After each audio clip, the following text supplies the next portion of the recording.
సామాన్య కుటుంబంలో పుట్టి రాష్ట్రపతి అయిన ద్రౌపది ముర్ము ఆదివాసీలందరికీ ఆదర్శమని సీఎం చంద్రబాబు అన్నారు. విజయవాడలో నిర్వహిస్తున్న ప్రపంచ ఆదివాసీ దినోత్సవంలో పాల్గొన్న సీఎం అడవి బిడ్డలు బాగా చదువుకునేందుకు ప్రభుత్వం అన్ని సౌకర్యాలు కల్పిస్తోందన్నారు. అవకాశాలను అందిపుచ్చుకొని ఉన్నతంగా ఎదగాలని పిలుపునిచ్చారు. గిరిజన ప్రాంతాల్లో గిరిజనులకే ఉద్యోగాలు దక్కాలనే సంకల్పంతో ప్రభుత్వం పనిచేస్తుందన్నారు. ఆర్థిక అసమానతలు తగ్గించి అందరి జీవన ప్రమాణాలు మెరుగుపడేలా కృషి చేస్తున్నట్లు చెప్పారు.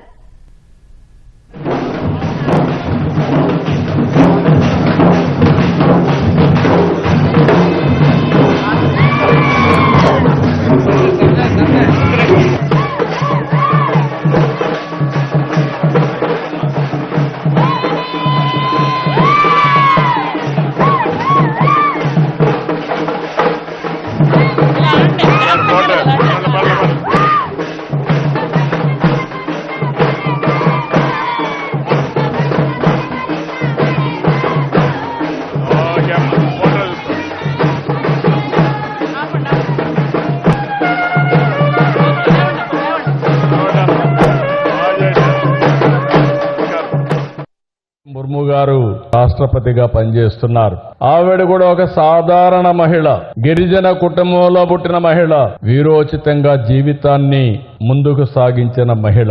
అందుకే ఈ రోజు భారత రాష్ట్రపతి అవ్వగలిగారు. అయితే ఈ సందర్భంగా మీరు గుర్తుపెట్టుకోవాల్సింది, నేను ఏంటి, ఎలా ఎదగాలి, ఈ సమాజానికి దేశానికి నేను ఏమి ఇవ్వాలి అనే లక్ష్యంతో మనం పనిచేయాల్సిన అవసరం ఉంది.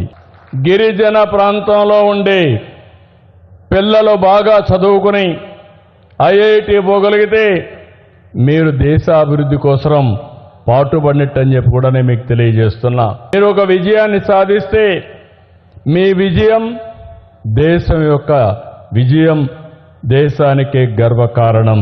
మొన్న భోగాపురం చూశాం. అల్లూరి సీతారామరాజు గారి పేరు పెట్టామంటే ఆయన పోరాట పటిమ, ఆ రోజు గిరిజనులు చూపించిన చొరవ, మీ సహకారమే కారణం. మొన్నటి వరకు దింసా మన నాగరికత. ఈ రోజు ఆ దింసాని మీరు చూస్తే గిన్నిస్ రికార్డ్ ఎవరైనా వెరిఫై చేస్తే దింసా అంటే ఏంటి, దీని చరిత్ర ఏంటి, ఏ విధంగా ఒక రికార్డు క్రియేట్ చేశారో చాలా స్పష్టంగా వస్తుంది. మీలో తెలివితేటలున్నాయి, నైపుణ్యాన్ని ఎప్పటికప్పుడు యాడ్ చేసుకుంటే ఏదైనా సాధించే పరిస్థితి వస్తుంది. ఈరోజు గర్వంగా ఉంది నాకు. ఒకప్పుడు పోడో కల్టివేషన్ చేసేవాళ్ళు మన గిరిజనులంతా. ఒక దిక్కడు ఉండేవాళ్ళు కాదు, ఒక నమ్మకం. ఇక్కడి నుంచి కొండలన్నీకి వెళ్లిపోయేవాళ్ళు. ప్రభుత్వానికి కూడా చాలా కష్టం అయ్యేది. మొదటిసారి ఈ రోజు అనౌన్స్ చేస్తున్నా, పోడో కల్టివేషన్ ఆగిపోయింది. గిరిజనుల అభివృద్ధికి తిరుగు లేదని మరొకసారి విజ్ఞప్తి చేస్తున్నా. 27,39,000 మంది ఆదివాసీ జనాభా ఉంది. ఇంకో పక్క ఈ సంవత్సరం 4,764 కోట్లు ఖర్చు పెడుతున్నాం. ఏజెన్సీ వెనుకబడిన ప్రాంతం కాదు, అపారమైన అవకాశాల ప్రాంతం. ప్రణాళికాబద్ధంగా పనిచేసి గిరిజనుల్ని పైకి తేవడం పెద్ద కష్టం కూడా కాదు. నా దగ్గరికి ఎవరు వచ్చినా, నేను ఎవరిని కలిసినా, ఏది ఇచ్చినా ఏది ఇవ్వకపోయినా అరకు కాఫీ మాత్రం తప్పకుండా బహుకరిస్తాను. దేనికోసం? మార్కెటింగ్ చేయాలి, మీరు పండించే పంటలకు గిట్టుబాటు ధర రావాలి, గిరిజన రైతులు ఆదివాసులకు న్యాయం జరగాలని ముందుకు పోతున్నాను.